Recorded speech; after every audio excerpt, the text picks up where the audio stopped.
Chapter I.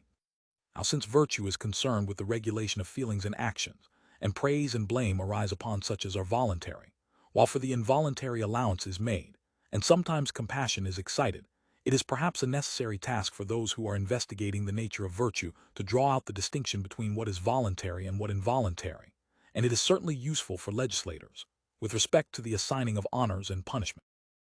Involuntary actions then are thought to be of two kinds, being done either on compulsion or by reason of ignorance.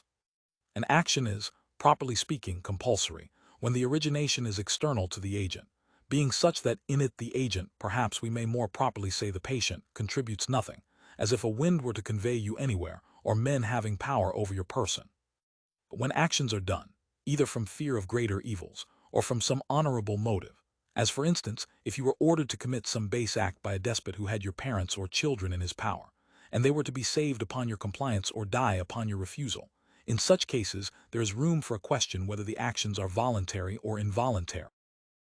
A similar question arises with respect to cases of throwing goods overboard in a storm. Abstractedly, no man throws away his property willingly, but with a view to his own and his shipmates' safety anyone would who had any sense. The truth is, such actions are of a mixed kind, but are most like voluntary actions, for they are choice-worthy at the time when they are being done, and the end or object of the action must be taken with reference to the actual occasion. Further, we must denominate an action voluntary or involuntary at the time of doing it. Now in the given case the man acts voluntarily, because the originating of the motion of his limbs in such actions rests with himself, and where the origination is in himself, it rests with himself to do or not to do. Such actions then are voluntary, though in the abstract perhaps involuntary because no one would choose any of such things in and by itself. For such actions, men sometimes are even praised, as when they endure any disgrace or pain to secure great and honorable equivalents. If vice versa, then they are blamed, because it shows a base mind to endure things very disgraceful for no honorable object, or for a trifling one. For some again, no praise is given, but allowance is made, as where a man does what he should not by reason of such things as overstrain the powers of human nature, or pass the limits of human endurance. Some acts perhaps there are for which compulsion cannot be pleaded, but a man should rather suffer the worst and die.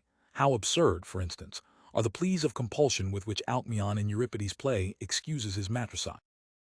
But it is difficult sometimes to decide what kind of things should be chosen instead of what, or what endured in preference to what, and much more so to abide by one's decisions. For in general the alternatives are painful, and the actions required are base, and so praise or blame is awarded according as persons have been compelled or no.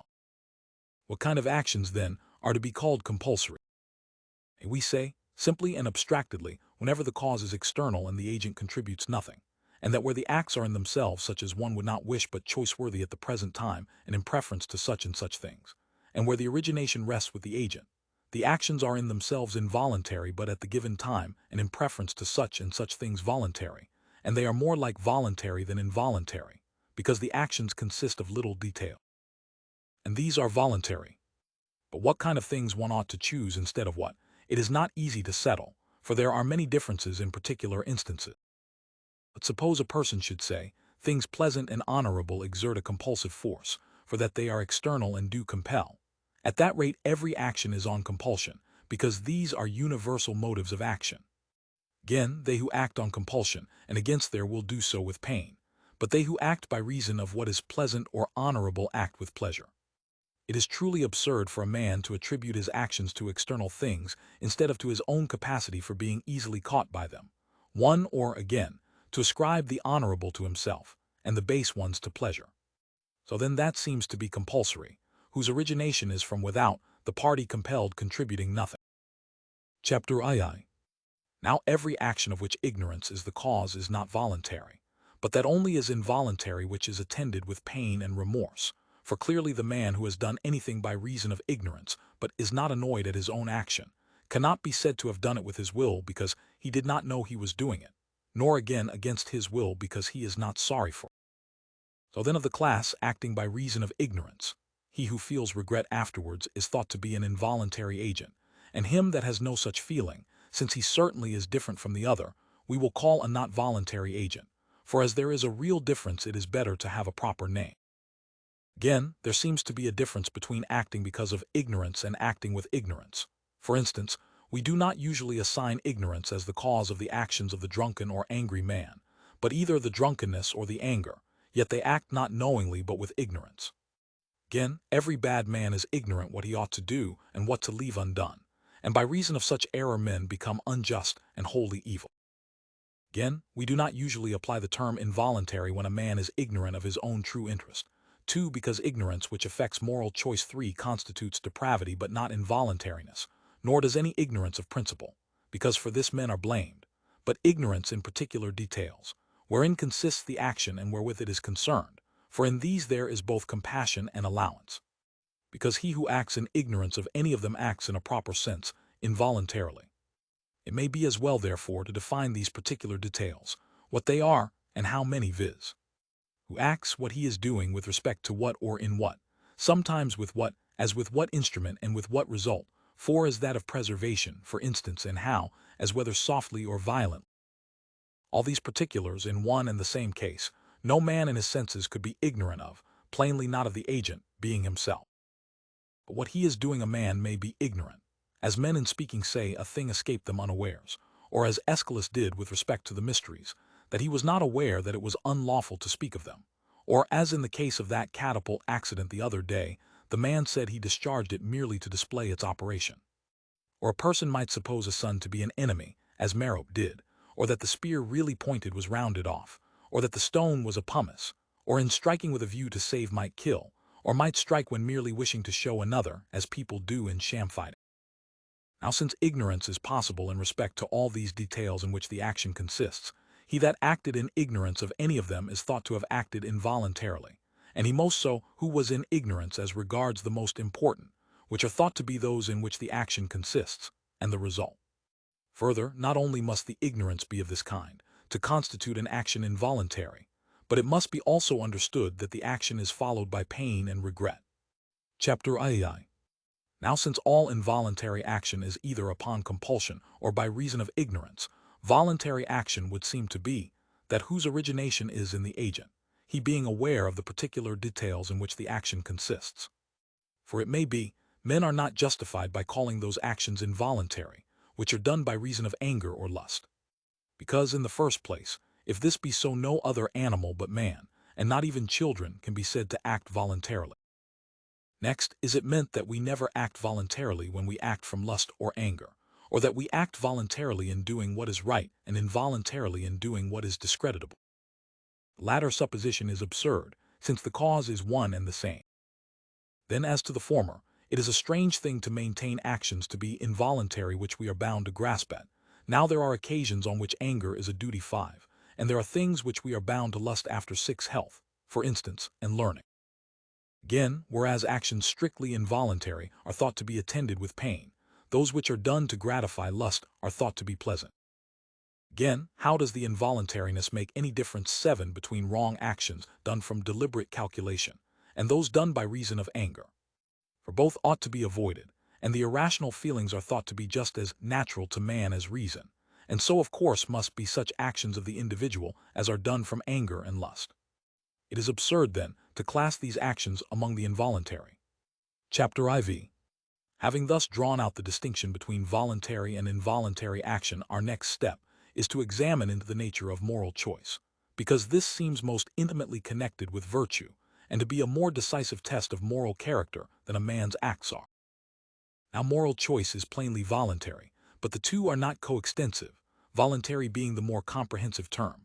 For first, children and all other animals share in voluntary action but not in moral choice, and next, sudden actions we call voluntary but do not ascribe them to moral choice. Nor do they appear to be right who say it is lust or anger, or wish, or opinion of a certain kind, because, in the first place, moral choice is not shared by the irrational animals while lust and anger are. Next, the man who fails of self-control acts from lust but not from moral choice, the man of self-control, on the contrary, from moral choice, not from lust. Again, whereas lust is frequently opposed to moral choice, lust is not to lust. Lastly, the object matter of lust is the pleasant and the painful, but of moral choice neither the one nor the other. Still less can it be anger, because actions done from anger are thought generally to be least of all consequent on moral choice. Nor is it wish either, though appearing closely connected with it, because, in the first place, moral choice has not for its objects impossibilities, and if a man were to say he chose them, he would be thought to be a fool, but wish may have impossible things for its objects, immortality for instance. Wish again may be exercised on things in the accomplishment of which oneself could have nothing to do, as the success of any particular actor or athlete, but no man chooses things of this nature, only such as he believes he may himself be instrumental in procuring. Further, wish has for its object the end rather, but moral choice the means to the end. For instance, we wish to be healthy, but we choose the means which will make us so, or happiness again we wish for, and commonly say so. But to say we choose is not an appropriate term, because, in short, the province of moral choice seems to be those things which are in our own power. Neither can it be opinion, for opinion is thought to be unlimited in its range of objects, and to be exercised as well upon things eternal and impossible as on those which are in our own power. Again, opinion is logically divided into true and false, not into good and bad as moral choice is. However, nobody perhaps maintains its identity with opinion simply, but it is not the same with opinion of any kind because, by choosing good and bad things, we are constituted of a certain character, but by having opinions on them we are not. Again, we choose to take or avoid and so on, but we opine what a thing is, or for what it is serviceable or how, but we do not opine to take or avoid. Further, moral choice is commended rather for having a right object than for being judicious, but opinion for being formed in accordance with truth. Again, we choose such things as we pretty well know to be good, but we form opinions respecting such as we do not know at all. And it is not thought that choosing and opining best always go together, but that some opine the better course, and yet by reason of viciousness choose not the things which they should. It may be urged that opinion always precedes or accompanies moral choice. Be it so, this makes no difference, for this is not the point in question, but whether moral choice is the same as opinion of a certain kind. Since then it is none of the aforementioned things, what is it, or how is it characterized? Voluntary it plainly is, but not all voluntary action is an object of moral choice. May we not say then, it is, that voluntary which has passed through a stage of previous deliberation? Because moral choice is attended with reasoning and intellectual process. The etymology of its Greek name seems to give a hint of it, being when analyzed, chosen in preference to somewhat else. Chapter V. Well then, do men deliberate about everything, and is anything soever the object of deliberation, or are there some matters with respect to which there is none? It may be as well perhaps to say, that by object of deliberation is meant such matter as a sensible man would deliberate upon, not what any fool or madman might. Well, about eternal things no one deliberates, as, for instance, the universe or the incommensurability of the diameter and side of a square. Nor again about things which are in motion, but which always happen in the same way either necessarily, or naturally, or from some other cause, as the solstices or the sunrise. Nor about those which are variable, as drought and rains, nor fortuitous matters, as finding of treasure. Nor in fact even about all human affairs. No Lacedaemonian, for instance, deliberates as to the best course for the Scythian government to adopt, because in such cases we have no power over the result. But we do deliberate respecting such practical matters as are in our own power, which are what are left after all our exclusion. I have adopted this division because causes seem to be divisible into nature, necessity, chance, and moreover intellect, and all human power. And as man in general deliberates about what man in general can effect, so individuals do about such practical things as can be effected through their own instrumentality. Again, we do not deliberate respecting such arts or sciences as are exact and independent, as for instance, about written characters because we have no doubt how they should be formed, but we do deliberate on all such things as are usually done through our own instrumentality, but not invariably in the same way, as for instance, about matters connected with the healing art or with money-making, and again, more about piloting ships than gymnastic exercise, because the former has been less exactly determined, and so forth, and more about arts than sciences, because we more frequently doubt respecting the former. So then deliberation takes place in such matters as are under general laws, but still uncertain how in any given case they will issue, i.e., in which there is some indefiniteness, and for great matters we associate coadjutors in council, distrusting our ability to settle them alone. Further, we deliberate not about ends, but means to ends. No physician, for instance, deliberates whether he will cure, nor orator whether he will persuade, nor statesman whether he will produce a good constitution, nor in fact any man in any other function about his particular end, But having set before them a certain end, they look how and through what means it may be accomplished. If there is a choice of means, they examine further which are easiest and most creditable. Or, if there is but one means of accomplishing the object, then how it may be through this. This again through what, till they come to the first cause, and this will be the last found. For a man engaged in a process of deliberation seems to seek and analyze, as a man, to solve a problem, analyzes the figure given him. And plainly not every search is deliberation, those in mathematics to wit, but every deliberation is a search, and the last step in the analysis is the first in the constructive process. And if in the course of their search men come upon an impossibility, they give it up if money, for instance, be necessary but cannot be got.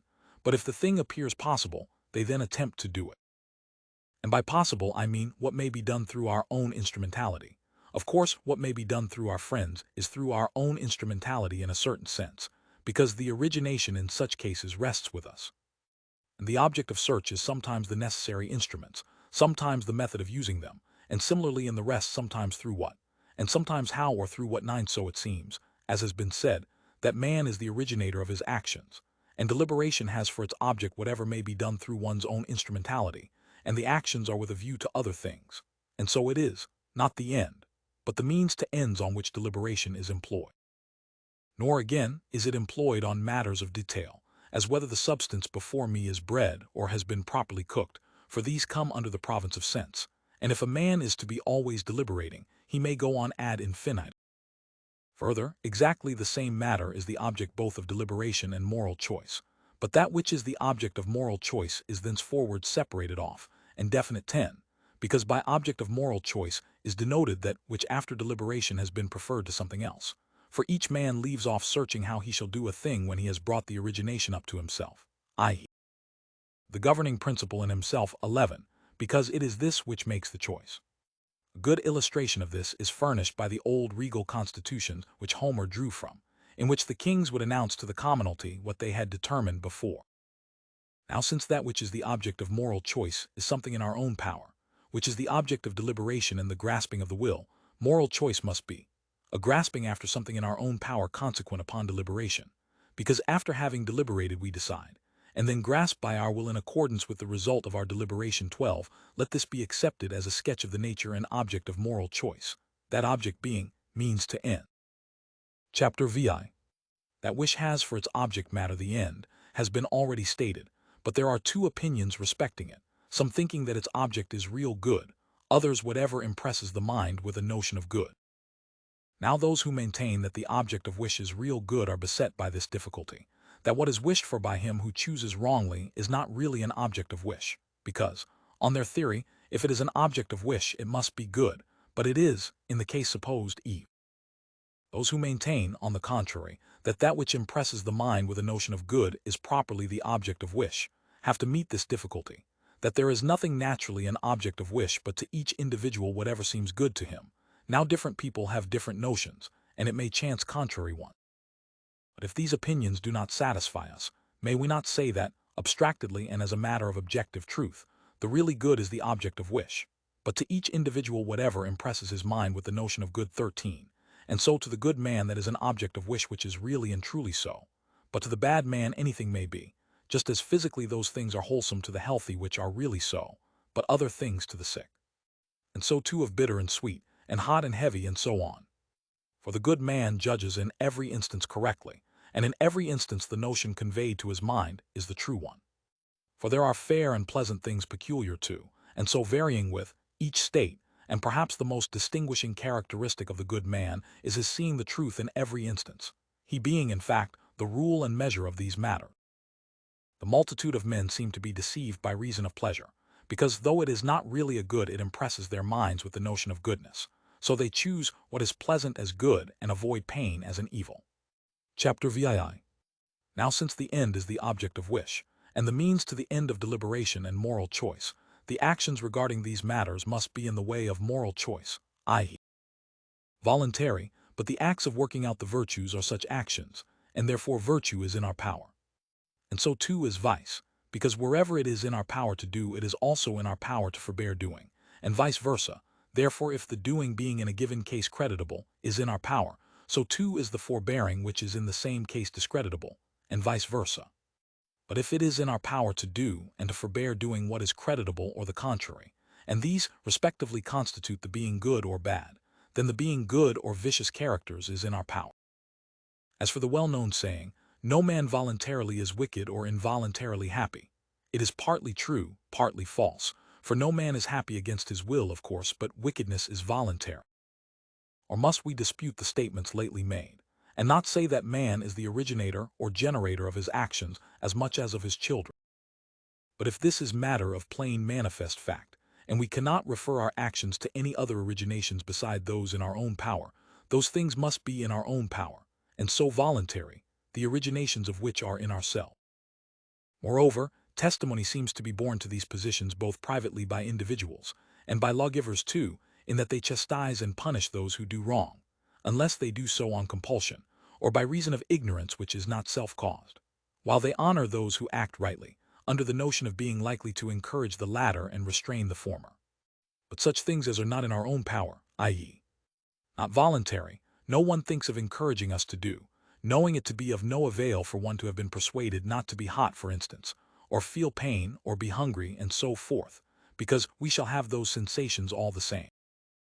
And what makes the case stronger is this, that they chastise for the very fact of ignorance when it is thought to be self-caused. To the drunken, for instance, penalties are double because the origination in such case lies in a man's own self, for he might have helped getting drunk, and this is the cause of his ignorance. Again, those also who are ignorant of legal regulations which they are bound to know, and which are not hard to know, they chastise, and similarly in all other cases where neglect is thought to be the cause of the ignorance, under the notion that it was in their power to prevent their ignorance, because they might have paid attention. Perhaps a man is of such a character that he cannot attend to such things.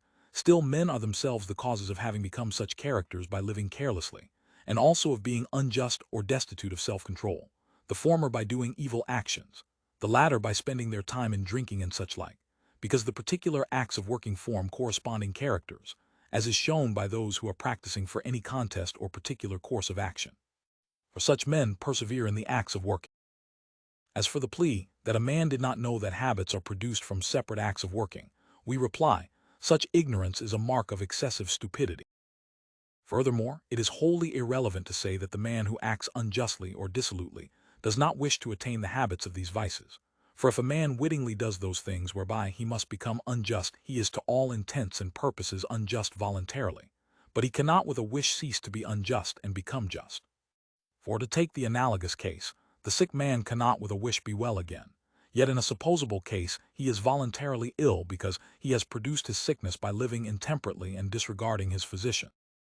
There was a time then when he might have helped being ill, but now he has let himself go, he cannot any longer, just as he who has let a stone out of his hand cannot recall it 14, and yet it rested with him to aim and throw it, because the origination was in his power. Just so the unjust man, and he who has lost all self-control, might originally have helped being what they are, and so they are voluntarily what they are, but now that they are become so they no longer have the power of being otherwise. Not only are mental diseases voluntary, but the bodily are so in some men, whom we accordingly blame, for such as are naturally deformed no one blames, only such as are so by reason of want of exercise and neglect, and so too of weakness and maiming. No one would think of upbraiding, but would rather compassionate a man who is blind by nature, or from disease, or from an accident, but everyone would blame him who was so from excess of wine, or any other kind of intemperance. It seems then that in respect of bodily diseases, those which depend on ourselves are censured, those which do not are not censured, and if so, then in the case of the mental disorders, those which are censured must depend upon ourselves.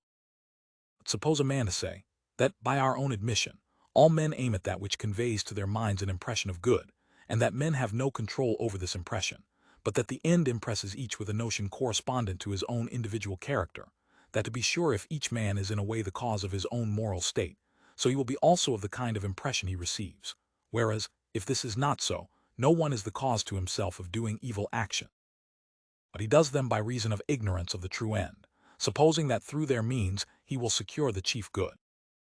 Further, that this aiming at the end is no matter of one's own choice, but one must be born with a power of mental vision, so to speak, whereby to judge fairly and choose that which is really good, and he is blessed by nature who has this naturally well, because it is the most important thing and the fairest, and what a man cannot get or learn from another, but will have such as nature has given it, and for this to be so given well and fairly would be excellence of nature in the highest and truest sense.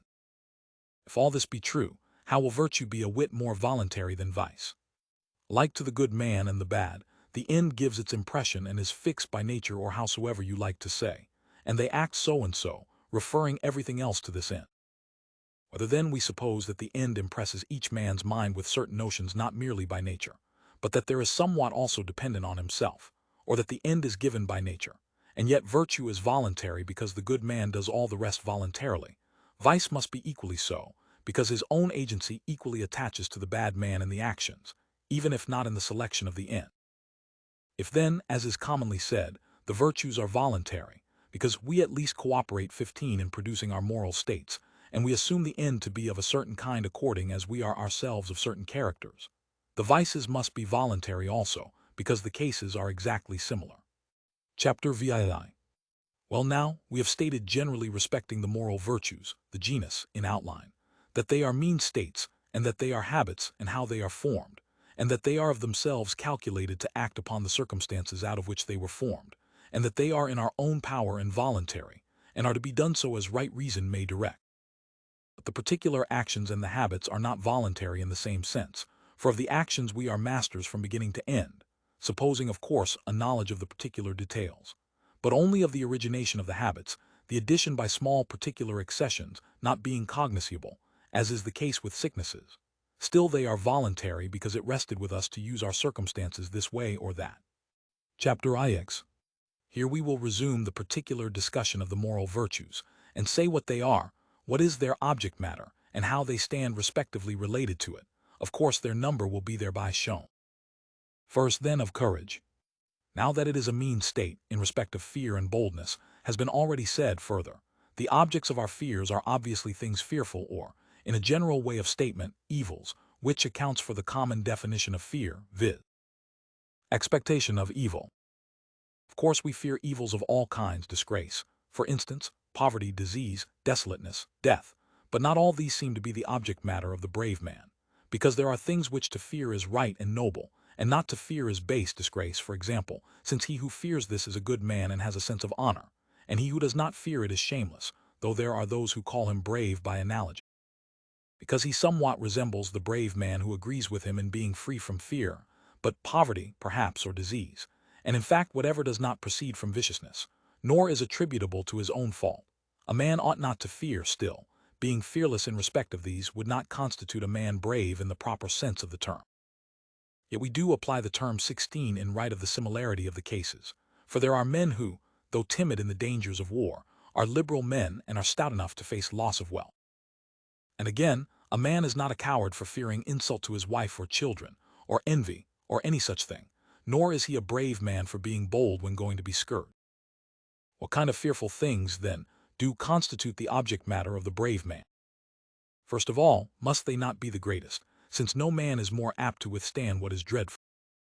Now the object of the greatest dread is death, because it is the end of all things, and the dead man is thought to be capable neither of good nor evil. Still it would seem that the brave man has not for his object matter even death in every circumstance, on the sea, for example, or in sickness. In what circumstances then? Must it not be in the most honorable? Now such is death in war, because it is death in the greatest and most honorable danger, and this is confirmed by the honors awarded in communities and by monarchs. He then may be most properly denominated brave, who is fearless in respect of honorable death and such sudden emergencies as threaten death. Now such specially are those which arise in the course of war.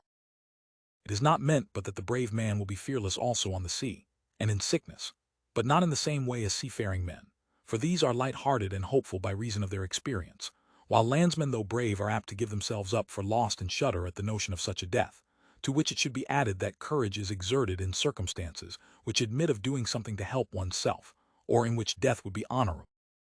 Now neither of these requisites attach to destruction by drowning or sickness. Chapter X. Again, fearful is a term of relation, the same thing not being so to all, and there is according to common parlance somewhat so fearful as to be beyond human endurance. This of course would be fearful to every man of sense, but those objects which are level to the capacity of man differ in magnitude and admit of degrees, so too the objects of confidence or boldness.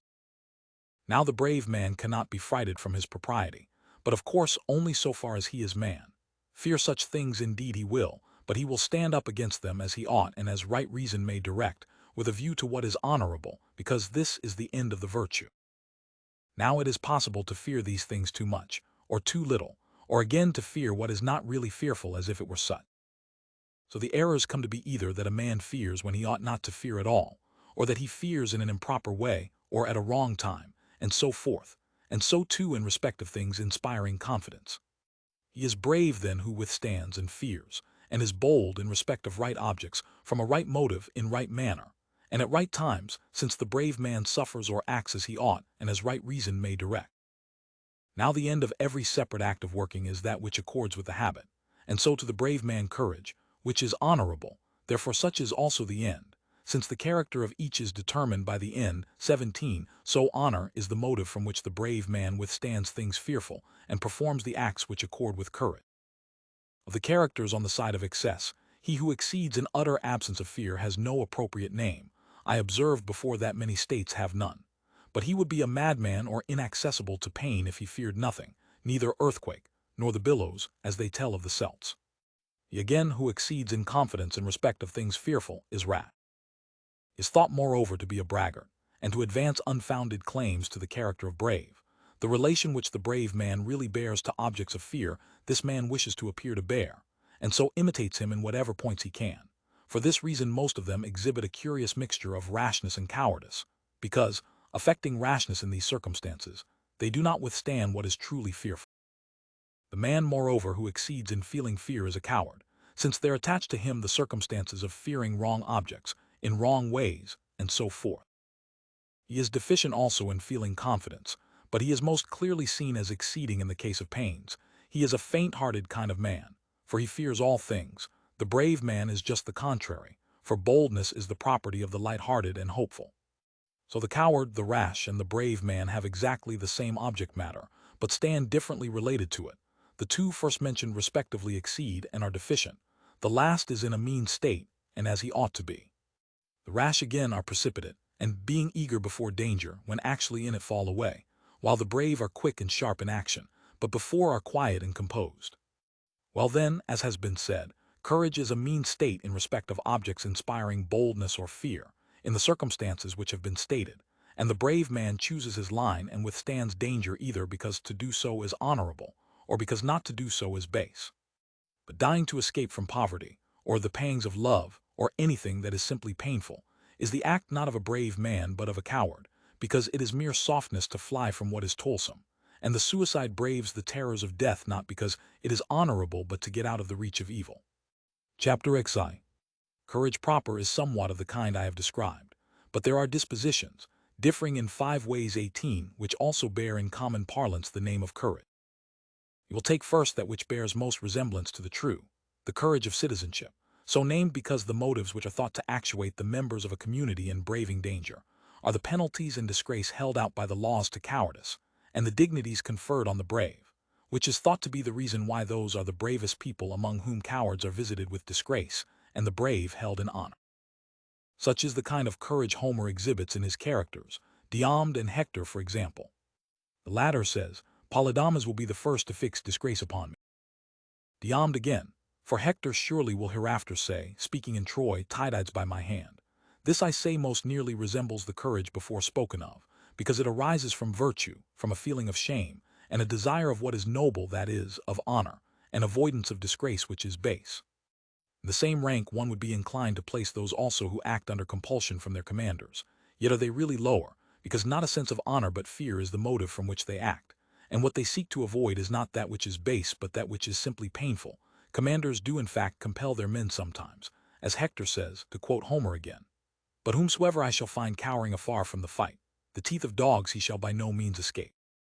Those commanders who station staunch troops by doubtful ones 19, or who beat their men if they flinch, or who draw their troops up in line with the trenches, or other similar obstacles, in their rear, do in effect the same as Hector, for they all use compulsion.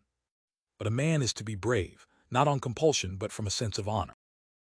In the next place, experience and skill in the various particulars is thought to be a species of courage. When Socrates also thought that courage was knowledge 20, this quality is exhibited of course by different men under different circumstances. But in warlike matters, with which we are now concerned, it is exhibited by the soldiers, the regulars. For there are, it would seem, many things in war of no real importance 21 which these have been constantly used to see. So they have a show of courage, because other people are not aware of the real nature of these things. And again, by reason of their skill, they are better able than any others to inflict without suffering themselves, because they are able to use their arms and have such as are most serviceable both with a view to offense and defense, so that their case is parallel to that of armed men fighting with unarmed or trained athletes with amateurs, since in contests of this kind those are the best fighters, not who are the bravest men, but who are the strongest and are in the best condition.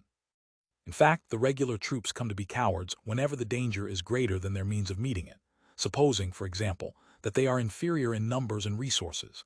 Then they are the first to fly, but the mere militia stand and fall on the ground, which as you know really happened at the Hermium. 22 For in the eyes of these flight was disgraceful and death preferable to safety bought at such a price. While the regulars originally went into the danger under a notion of their own superiority, but on discovering their error they took to flight 23 having greater fear of death than of disgrace. But this is not the feeling of the brave man. Thirdly, mere animal spirit is sometimes brought under the term courage. They are thought to be brave who are carried on by mere animal spirit, as are wild beasts against those who have wounded them, because in fact the really brave have much spirit, there being nothing like it for going at danger of any kind, whence those frequent expressions in Homer, infused strength into his spirit, roused his strength and spirit, or again, and keen strength in his nostrils, his blood boiled. For all these seem to denote the arousing and impetuosity of the animal spirit. Now they that are truly brave act from a sense of honor, and this animal spirit cooperates with them, but wild beasts from pain, that is because they have been wounded or are frightened, since if they are quietly in their own haunts, forest or marsh, they do not attack men. Surely they are not brave because they rush into danger when goaded on by pain and mere spirit, without any view of the danger, else would asses be brave when they are hungry, for though beaten they will not then leave their pasture. Profligate men besides do many bold actions by reason of their lust. We may conclude then that they are not brave who are goaded on to meet danger by pain and mere spirit. But still, this temper which arises from animal spirit appears to be most natural, and would be courage of the true kind if it could have added to it moral choice and the proper motive. So men also are pained by a feeling of anger, and take pleasure in revenge, but they who fight from these causes may be good fighters, but they are not truly brave, in that they do not act from a sense of honor, nor as reason directs, but merely from the present feeling. Still they bear some resemblance to that character. Nor again are the sanguine and hopeful therefore brave, since their boldness in dangers arises from their frequent victories over numerous foes. Two characters are alike, however, in that both are confident, but then the brave are so from the aforementioned causes, whereas these are so from a settled conviction of their being superior, and not likely to suffer anything in return. They who are intoxicated do much the same, for they become hopeful when in that state, but when the event disappoints their expectations they run away. Now it was said to be the character of a brave man to withstand things which are fearful to man or produce that impression, because it is honorable so to do, and the contrary is dishonorable. For this reason it is thought to be a greater proof of courage to be fearless and undisturbed under the pressure of sudden fear than under that which may be anticipated, because courage then comes rather from a fixed habit, or less from preparation, since as to foreseen dangers a man might take his line even from calculation and reasoning, but in those which are sudden he will do so according to his fixed habit of mind. Fifthly and lastly, those who are acting under ignorance have a show of courage and are not very far from the hopeful, but still they are inferior inasmuch as they have no opinion of themselves, which the others have, and therefore stay and contest a field for some little time. But they who have been deceived fly the moment they know things to be otherwise than they supposed, which the Argives experienced when they fell on the Lacedaemonians, taking them for the men of Sicyon. Chapter XII. We have described then what kind of men the brave are, and what they who are thought to be, but are not really brave. It must be remarked, however, that though courage has for its object matter boldness and fear, it has not both equally so, but objects of fear much more than the former. For he that under pressure of these is undisturbed, and stands related to them, as he ought, is better entitled to the name of brave than he who is properly affected towards objects of confidence. So then men are termed brave for withstanding painful things. It follows that courage involves pain and is justly praised, since it is a harder matter to withstand things that are painful than to abstain from such as are pleasant. It must not be thought but that the end and object of courage is pleasant, but it is obscured by the surrounding circumstances, which happens also in the gymnastic games. To the boxers the end is pleasant with a view to which they act. I mean the crown and the honors, but the receiving the blows they do is painful and annoying to flesh and blood, and so is all the labor they have to undergo. And as these drawbacks are many, the object in view being small appears to have no pleasantness in it. If then we may say the same of courage, of course death and wounds must be painful to the brave man, and against his will, still he endures these because it is honorable so to do, or because it is dishonorable not to do so. And the more complete his virtue, and his happiness, so much the more will he be pained at the notion of death, since to such a man as he is it is best worthwhile to live, and he with full consciousness is deprived of the greatest goods by death, and this is a painful idea. But he is not the less brave for feeling it to be so.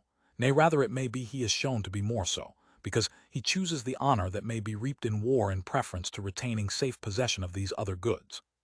The fact is that to act with pleasure does not belong to all the virtues, except so far as a man realizes the end of his action. But there is perhaps no reason why not such men should make the best soldiers, but those who are less truly brave but have no other good to care for, these being ready to meet danger and bartering their lives against small gain.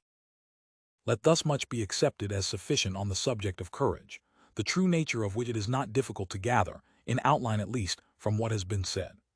Chapter XAI. Next let us speak of perfected self-mastery, which seems to claim the next place to courage, since these two are the excellences of the irrational part of the soul. That it is a mean state, having for its object matter pleasures, we have already said, pains being in fact its object matter in a less degree and dissimilar manner. The state of utter absence of self-control has plainly the same object matter. The next thing then is to determine what kind of pleasure. Let pleasures then be understood to be divided into mental and bodily, instances of the former being love of honor or of learning, it being plain that each man takes pleasure in that of these two objects which he has a tendency to like, his body being no way affected, but rather his intellect. Now men are not called perfectly self-mastering or wholly destitute of self-control in respect of pleasures of this class, nor in fact in respect of any which are not bodily. Those, for example, who love to tell long stories, and are prosy, and spend their days about mere chance matters, we call gossips but not wholly destitute of self-control, nor again those who are pained at the loss of money or friend. It is bodily pleasures then which are the object matter of perfected self-mastery, but not even all these indifferently, I mean, that they who take pleasure in objects perceived by the sight, as colors and forms and painting, are not denominated men of perfected self-mastery, or wholly destitute of self-control, and yet it would seem that one may take pleasure even in such objects, as one ought to do, or excessively, or too little. So too of objects perceived by the sense of hearing. No one applies the terms before quoted respectively to those who are excessively pleased with musical tunes or acting, or to those who take such pleasure as they ought. Nor again to those persons whose pleasure arises from the sense of smell, except incidentally, 24 I mean. We do not say men have no self-control because they take pleasure in the scent of fruit, or flowers, or incense, but rather when they do so in the smells of unguents and sauces, since men destitute of self-control take pleasure herein. Because hereby the objects of their lusts are recalled to their imagination. You may also see other men take pleasure in the smell of food when they are hungry, but to take pleasure in such is a mark of the character before named, since these are objects of desire to him. Now not even brutes receive pleasure in right of these senses, except incidentally. I mean, it is not the scent of hare's flesh, but the eating it which dogs take pleasure in, perception of which pleasure is caused by the sense of smell. Or again, it is not the lowing of the ox but eating him which the lion likes, but of the fact of his nearness the lion is made sensible by the lowing, and so he appears to take pleasure in this. In like manner, he has no pleasure in merely seeing or finding a stag or wild goat, but in the prospect of a meal. The habits of perfect self-mastery and entire absence of self-control have then for their object matter such pleasures as brutes also share in, for which reason they are plainly servile and brutish. They are touch and taste. But even taste men seem to make little or no use of, for to the sense of taste belongs the distinguishing of flavors, what men do, in fact, who are testing the quality of wines or seasoning, made dishes. But men scarcely take pleasure at all in these things, at least those whom we call destitute of self-control do not, but only in the actual enjoyment which arises entirely from the sense of touch, whether in eating or in drinking, or in grosser lusts. This accounts for the wish said to have been expressed once by a great glutton, that his throat had been formed longer than a crane's neck, implying that his pleasure was derived from the touch. The sense then with which is connected the habit of absence of self-control is the most common of all the senses, and this habit would seem to be justly a matter of reproach, since it attaches to us not in so far as we are men, but in so far as we are animal. Indeed, it is brutish to take pleasure in such things and to like them best of all, for the most respectable of the pleasures arising from the touch have been set aside, those, for instance, which occur in the course of gymnastic training from the rubbing and the warm bath, because the touch of the man destitute of self-control is not indifferently of any part of the body, but only of particular parts. Now of lusts or desires some are thought to be universal, others peculiar and acquired. Thus desire for food is natural, since everyone who really needs desires also food, whether solid or liquid or both. And as Homer says, the man in the prime of youth needs and desires intercourse with the other sex. But when we come to this or that particular kind, then neither is the desire universal nor in all men is it directed to the same objects. And therefore the conceiving of such desires plainly attaches to us as individuals. It must be admitted, however, that there is something natural in it, because different things are pleasant to different men, and a preference of some particular objects to chance ones is universal. Well then, in the case of the desires which are strictly and properly natural, few men go wrong, and all in one direction. That is, on the side of too much, I mean, to eat and drink of such food as happens to be on the table, till one is overfilled, is exceeding in quantity the natural limit, since the natural desire is simply a supply of a real deficiency. For this reason these men are called belly-mad, as filling it beyond what they ought, and it is the slavish who become of this character. But in respect of the peculiar pleasures many men go wrong, and in many different ways, for whereas the term fond of so-and-so implies either taking pleasure in wrong objects, or taking pleasure excessively, or as the mass of men do, or in a wrong way, they who are destitute of all self-control exceed in all these ways. That is to say, they take pleasure in some things in which they ought not to do so, because they are properly objects of detestation. And in such as it is right to take pleasure in they do so more than they ought, and as the mass of men do. Well then, that excess with respect to pleasures is absence of self-control, and blameworthy is plain. Viewing these habits on the side of pains, we find that a man is not said to have the virtue for withstanding them, as in the case of courage, nor the vice for not withstanding them, but the man destitute of self-control is such, because he is pained more than he ought to be at not obtaining things which are pleasant, and thus his pleasure produces pain to him, and the man of perfected self-mastery is such in virtue of not being pained by their absence, that is, by having to abstain from what is pleasant. Now the man destitute of self-control desires either all pleasant things indiscriminately or those which are specially pleasant, and he is impelled by his desire to choose these things in preference to all others, and this involves pain, not only when he misses the attainment of his objects but in the very desiring them, since all desire is accompanied by pain. Surely it is a strange case this, being pained by reason of pleasure. As for men who are defective on the side of pleasure, who take less pleasure in things than they ought, they are almost imaginary characters, because such absence of sensual perception is not natural to man, for even the other animals distinguish between different kinds of food, and like some kinds and dislike others. In fact, could a man be found who takes no pleasure in anything, and to whom all things are alike, he would be far from being human at all. There is no name for such a character because it is simply imaginary. But the man of perfected self-mastery is in the mean with respect to these objects, that is to say, he neither takes pleasure in the things which delight the vicious man, and in fact rather dislikes them, nor at all in improper objects, nor to any great degree in any object of the class, nor is he pained at their absence, nor does he desire them, or if he does, only in moderation and neither more than he ought, nor at improper times, and so forth. Such things as are conducive to health and good condition of body, being also pleasant, these he will grasp at in moderation and as he ought to do, and also such other pleasant things as do not hinder these objects, and are not unseemly or disproportionate to his means, because he that should grasp at such would be liking such pleasures more than is proper. But the man of perfected self-mastery is not of this character, but regulates his desires by the dictates of right reason. Chapter XIV. Now the vice of being destitute of all self-control seems to be more truly voluntary than cowardice, because pleasure is the cause of the former and pain of the latter, and pleasure is an object of choice, pain of avoidance. And again, pain deranges and spoils the natural disposition of its victim, whereas pleasure has no such effect and is more voluntary and therefore more justly open to reproach. It is so also for the following reason, that it is easier to be inured by habit to resist the objects of pleasure, there being many things of this kind in life, and the process of habituation being unaccompanied by danger, whereas the case is the reverse as regards the objects of fear. Again, cowardice as a confirmed habit would seem to be voluntary in a different way from the particular instances which form the habit, because it is painless. But these derange the man by reason of pain, so that he throws away his arms and otherwise behaves himself unseemly, for which reason they are even thought by some to exercise a power of compulsion. But to the man destitute of self-control, the particular instances are on the contrary quite voluntary, being done with desire and direct exertion of the will, but the general result is less voluntary, since no man desires to form the habit.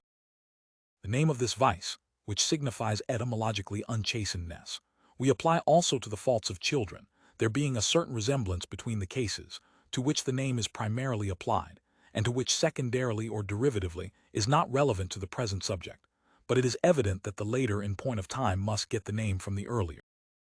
And the metaphor seems to be a very good one, for whatever grasps after base things, and is liable to great increase, ought to be chastened, and to this description desire and the child answer most truly, in that children also live under the direction of desire, and the grasping after what is pleasant is most prominently seen in thee. Unless then the appetite be obedient and subjected to the governing principle, it will become very great. For in the fool the grasping after what is pleasant is insatiable and undiscriminating, and every acting out of the desire increases the kindred habit. And if the desires are great and violent in degree, they even expel reason entirely. Therefore they ought to be moderate and few, and in no respect to be opposed to reason. Now when the appetite is in such a state, we denominate it obedient and chastened. In short, as the child ought to live with constant regard to the orders of its educator, so should the appetitive principle with regard to those of reason. So then in the man of perfected self-mastery, the appetitive principle must be accordant with reason, for what is right is the mark at which both principles aim, that is to say, the man of perfected self-mastery desires what he ought in right manner and at right times, which is exactly what reason directs. Let this be taken for our account of perfected self-mastery.